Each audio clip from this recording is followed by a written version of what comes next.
아멘. 부활절은 우리 기독교의 본질이 담겨져 있는 신비라고 말씀을 드릴 수가 있습니다. 예수님의 부활이 없다고 한다면 우리 기독교가 존재할 수 없다, 이렇게 감히 말씀을 드릴 수가 있습니다. 하나님 아버지께서 아들 예수 그리스도를 죽음에서 살림으로 우리의 기독교가 시작되었다 해도 과언이 아닐 정도로 부활은 우리 믿음에 있어서 중심에 있다고 하는 것을 우리는 기억해야 되는 것입니다. 이 부활절 아침에 하나님의 말씀 묵상한다고 하는 것은 그 무엇보다도 의미가 있고 가치가 있다고 하는 것을 우리는 기억해야 되는 것입니다. 죽음을 이기시고 다시 살아나신 예수 그리스도, 그것에 대한 예표로 오늘 성경은 바로 나사로의 다시 살리신 사건을 말씀하고 있습니다. 이미 예수님께서 이제 부활하시기 이전에 이렇게 야이로의 딸 살린 사건이라든가 과부의 아들을 살린 사건이라든가, 그리고 오늘 본문에 나타난 바로 나사로를 살린 사건을 통해서 바로 예수 그리스도 자신이 죽음에서 해방을 주시는 분이라고 하는 것들에 대해서 미리 예표를 하셨습니다. 그래서 우리가 예수님을 믿을 때에 그 예수님은 죽음을 이기신 분이다, 죽음을 파하신 분이다 라고 하는 사실을 늘 생각하면서 우리는 그 주님을 믿게 되는 것입니다. 이렇게 부활의 첫 열매가 되신 분은 단순히 예수님의 부활의 첫 열매로 끝나는 것이 아니라 그 이후에 우리가 부활한다고 하는 그 사실을 가르쳐주는 메시지이기에 예수님의 부활이 우리의 신앙생활에 있어서 무엇보다도 중요하다고 하는 것을 우리는 기억해야 됩니다. 오늘 예수님께서 베다니 마을에 가셨는데 성경에 보면 나사로가 무덤에 있은 지 이미 나흘이나 되었다라고 그렇게 말씀을 합니다.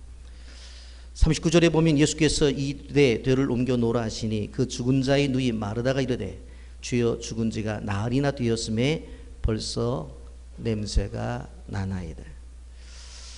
이런 이스라엘 사람들은 전통적으로 사람이 죽으면 24시간 이내에 무덤에 장례를 치르곤 했었습니다.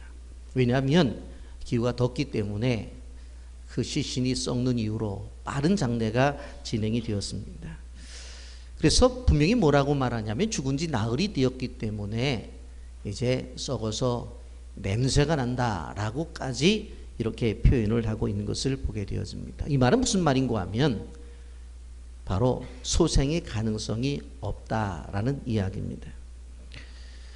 이 장례집에 오직 유일한 일이 있다고 한다면 그 죽은 사람을 위로하고 그 가족들을 위로하는, 그래서 사실 주변에 많은 사람들이 위로하기 위해서 바로 찾아온 것을 볼 수가 있습니다.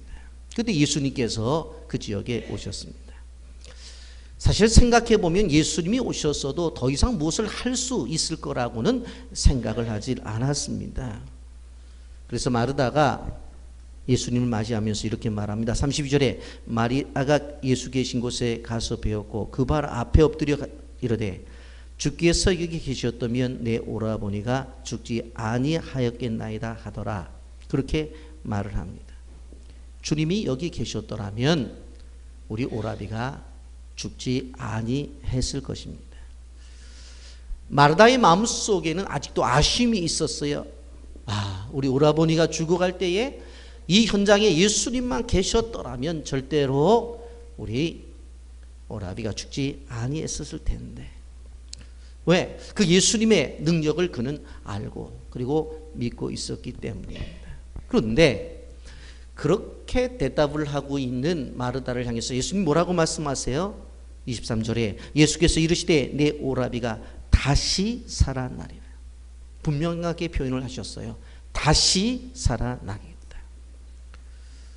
이 말씀은 다른 말씀이 아니라 죽음을 이긴다고 하는 초상식적인 선언인 것을 볼 수가 있습니다.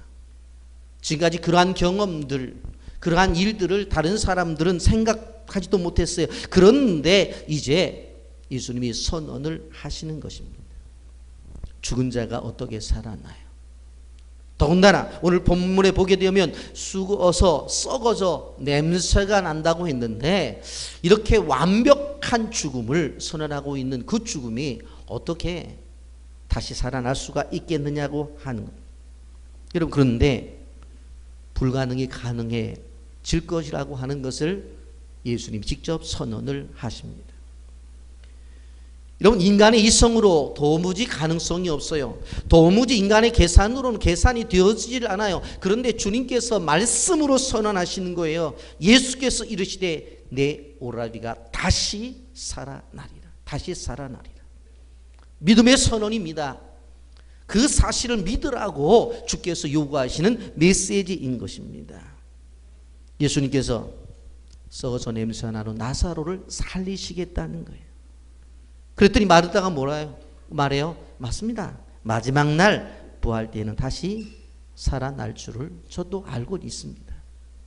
마르다가 부활 신앙이 없는 게 아니었어요. 있었어요. 맞습니다. 마지막 날 우리 오라비가 다시 살 것은 알고 있습니다.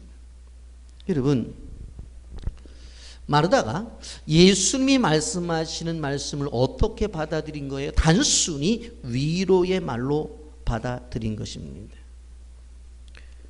예수님은 현재의 부활을 얘기했지만 마르다는 앞으로 있을 부활에 대한 이야기를 한 것을 볼 수가 있습니다. 무슨 이야기냐? 지금의 상황 속에 예수님도 어떻게 할 수가 없다는 이야기. 현재의 상황 속에서는 예수님의 능력도 어떻게 보면 어떻게 할 수 없다는 이야기입니다. 여러분, 우리가 믿음을 가지고 있다고 하지만 마르다가 가지고 있는 믿음을 가질 때가 있어요. 교리적으로는 주님이 전능하신 걸 알아요. 이론적으로는 하나님이 모든 것을 하신다고 안다고요. 그런데 현실의 벽에 부딪혔을 때는 그냥 무너져 버리는 사람들이 너무나 많이 있다고 하는 것입니다. 오늘 이 시대의 우리의 문제는 하나님을 향한 믿음이 실종되어 가고 있다라고 하는 것입니다. 교리적인 지식도 필요하지만 이론적인 것도 필요하지만 중요한 것은 실제의 믿음, 남들이 안 된다는 것을 해내고 못한다는 것을 이루어내고 남들이 불가능하다는 것을 이루어내는 그러한 믿음이 우리에게 필요하다는 거예요. 이것이 바로 주님이 원하시는 실제적인 믿음입니다. 예수님께서 이런 마르다를 어떻게 도와주십니까? 믿음이 무엇인가를 가르쳐 주십니다. 사람들이 모두 할 수 없다고 생각하는 그 현상 속에서 믿음이라고 하는 것은 어떠한 능력을 갖고 있는지를 보여주시는 거예요. 바로 그 적용이 무엇입니까? 가장 그 아픈 가정에 오라비를 살려내는 거예요. 그것을 통해서 이게 믿음이다 라고 하는 걸 보여주는 거예요. 이런 마르다를 향해서 뭐라고 말해? 25절 26절 예수께서 이르시되 나는 부활이요 생명이니 나를 믿는 자는 죽어도 살겠고 무릇 살아서 나를 믿는 자는 영원히 죽지 아니하리니 이것을 내가 믿느냐? 무슨 이야기예요? 마르다는 마지막 날 때에 자기 오라비가 살 것을 믿었다니까요. 그런 믿음이 있었다고요. 그런데 주님은 뭐라고 말을 해요? 바로 지금 여기서 살리시겠다는 거예요. 예수님은 생명을 나중에 주는 분이 아니라 지금 주시는 분이에요. 생명을 구원할 자로 이 땅에 오셔서 지금 그 일을 하시고 계신다고 하는 거예요. 죽은 지 나흘이 돼서도 살릴 수 있고 죽어 썩어 냄새가 나도 살릴 수 있는 분이 바로 우리 주님이라고 하는 거예요. 그래서 그렇게 말씀하는 거예요. 나를 믿는 자는 죽어도 살겠고 무릇 살아서 나를 믿는 자는 영원히 죽지 아니하리라. 이미 죽었을지라도 살아나. 사람들이 생각해 볼 때에는 이미 소망이 없다고 해도 가능성이 있다고 하는 거예요. 다시 살아난다는 거예요. 한마디로 말하면 죽음이 아니라 잠자는 것에 불과하다는 이야기입니다. 그러면서 이것을 믿으라는 거예요. 이것을 지금 살아날 것을 믿으라고 한 것입니다.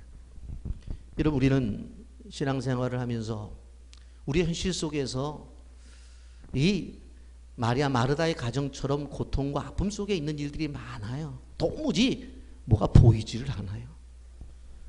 이루어질 거라고 하는 생각도 나질 않아요. 그래서 예수를 믿는 사람들도 그렇게 말해요. 주님도 어떻게 할 수 없는 상황이라는 거예요. 지금의 경제적인 상황, 정치적인 상황, 모든 상황을 돌아볼 때 이거는 말도 안 된다는 이야기예요. 그래서 오히려 믿음을 갖고 있는 사람들이 그 믿음에 실패를 하는 사람들이 너무나 많은 것을 볼 수가 있습니다. 여러분, 우리는 기억해야 돼요. 믿음이라고 하는 것은 형편이 좋을 때든지 형편이 나쁠 때든지 믿음을 갖고 생활을 하는 것이지, 뭐 될만하면 믿음 있고 안 될 것 같으면 믿음 저버리고, 그건 믿음의 생활이 아니라는 거예요. 오늘 우리는 부활절을 맞이하고 있어요. 우리 주님은 어떠한 상황이든지 간에 그 안에서 믿음을 가지고 일어나고, 그리고 새로운 것들을 만들어내는 생명 운동을 원하시고 계신다고 하는 거예요. 우리의 상황이 죽음과 우리의 상황이 정말 어려운 상황이라 할지라도 나는 부활이요 생명이라고 하는 그 주님을 믿고 주님이 주시면 모든 것을 할 수 있다고 믿는 믿음을 갖고 나가야 되는 거예요. 저는 이러한 믿음을 가지고 우리 교회 건축도 이루어낼 수 있다고 믿습니다. 그렇기 때문에 어떠한 시련이 찾아온다 할지라도 우리는 이 간단한 말씀, 나는 부활이고 생명이니 나를 믿는 자는 죽어도 살겠고 무릇 살아서 나를 믿는 자는 영원히 죽지 아니하리니 내가 이것을 믿느냐? 내가 이것을 믿느냐? 이 주님의 질문 앞에 예, 아멘, 믿습니다 하고 나가야 된다고 하는 것입니다. 2017년 부활주의를 지나면서 저는 한 가지 또한 생각을 해봅니다. 여러분, 이 부활이 왜 중요한가? 우리는 사순절 기간을 지나면서 40일 동안 특별 새벽 기도에 이번에 46차를 했습니다만은 1년에 2번씩 하는 40일 특별 새벽 기도를 진행하면서 고난에 동참을 했어요. 많은 분들이 새벽에 나와서 고난에 동참을 했고, 지난 주간은 또 금식 주간으로, 지난 금요일은 성금요일로, 저녁에는 성찬식을 행하면서 지냈단 말이에요. 근데 부활절이 하루예요. 그러다 보니까 고난은 40일이고 부활은 하루라고 하는 것 때문에 부활이 너무 약화가 되어 있는 것을 우리는 생각해 봐요. 여러분, 왜 고난이 있습니까? 부활을 위해서 있는 거예요. 아멘입니까? 그 사실을 알아야 돼요. 고린도전서 15장 17절에 뭐라고 말해요? 그리스도께서 다시 살아나신 일이 없으면 너의 믿음도 헛되고 너희가 여전히 죄 가운데 있을 것이요. 그렇게 말씀했습니다. 주님이 다시 살아나신 일이 없으면 너의 믿음도 헛되고. 고난당했어요. 그런데 부활이 없어요. 그러면 그 고난 소용 없다는 이야기예요. 왜 고난의 가치가 있어요? 부활이 있기 때문에 고난이 가치가 있다라고 하는 것을 우리는 기억해야 되는 것입니다.